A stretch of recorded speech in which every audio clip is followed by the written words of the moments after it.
Sindhu Bhairavi new promo இதெல்லாம் உன்னுடைய plan தானா அப்படின்னு கேட்கவும் சிந்து ஆமா இதெல்லாம் என்னுடைய பிளான் தான் அப்படின்ற மாதிரி சொல்றாங்க. மகா இருந்துட்டு அப்பாவி மாதிரி இருந்துட்டு என்ன மாதிரி வேலையெல்லாம் பண்ணிக்கிட்டு இருக்கலன்றாங்க. சீக்கிரமா நீ யாரு என்னன்றதை நிரூபிக்கிறேன்றாங்க. நீ எத்தனை நாளைக்கு தான் உன் ஆட்டத்தை ஆடுறிய பார்க்கலான்றாங்க. அதையுமே பாருங்கன்றாங்க. ஏன்னா நீங்க நினைக்கிற மாதிரி சிவா என்னுடைய புருஷன் தாலி பிடிச்சு கோக்குற விழால அவர் இருக்கணும்னு நினைச்சேன், அதனாலதான் அதை பண்ணேன். ஏதோ நீங்க இப்படி எல்லாம் பண்ணிக்கிட்டு இருக்கீங்கன்றாங்க. யாரு சிவா உன் புருஷனா அப்படி இப்படின்னு மிரட்டி அவனை கல்யாணம் பண்ணிக்கிட்ட அதே மாதிரி அவன் கூட சந்தோஷமா வாழணும்னு நினைச்சா அவன் சந்தோஷமா வாழ்ந்துருவானான்றாங்க. வாழதான் நாங்க விட்டுருவோமான்றாங்க. கண்டிப்பா என்னுடைய பையன் கூட சந்தோஷமா வாழ மாட்டான். ஏன்னா உன்னை பார்த்தாலே அந்த அளவுக்கு வெறுத்து ஒதுக்குறவன் எப்படி உன் கூட வாழுவான்னு நினைக்கிறேன்றாங்க.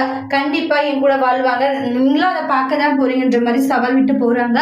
அந்த இடத்துல மகா ரொம்ப டென்ஷனா இருக்காங்க. அப்போ உங்களோட தம்பி என்னதான் இங்க நடந்துட்டு இருக்கான்றாங்க. அவன் என்ன சொன்னாலும் சரிடா, கண்டிப்பா என் புள்ள சிவா கூட அவனை வாழவே விட மாட்டேன்றாங்க. அவளை உண்டு இல்லைன்னு பண்ணி ஆகணும்ன்றாங்க. ஏன்னா அவளுக்காக ஒரு வாய்ப்பை கொடுக்கறதுனால தான் அவள் இந்த அளவுக்கு எல்லாம் பண்ணிக்கிட்டு இருக்கா. அவளுக்கு ஒரு சரியான பாடத்தை கத்து கொடுத்தே ஆகணும்னு சொல்லிட்டு ரொம்பவே கோபமா இருந்துகிட்டு இருக்காங்க. அடுத்து வரக்கூடிய பிரமோல என்னதான் செய்ய போறாங்க நம்மளுடைய சிந்துவை அப்படின்னு நெக்ஸ்ட் வீடியோல பார்க்கலாம். தேங்க்யூ.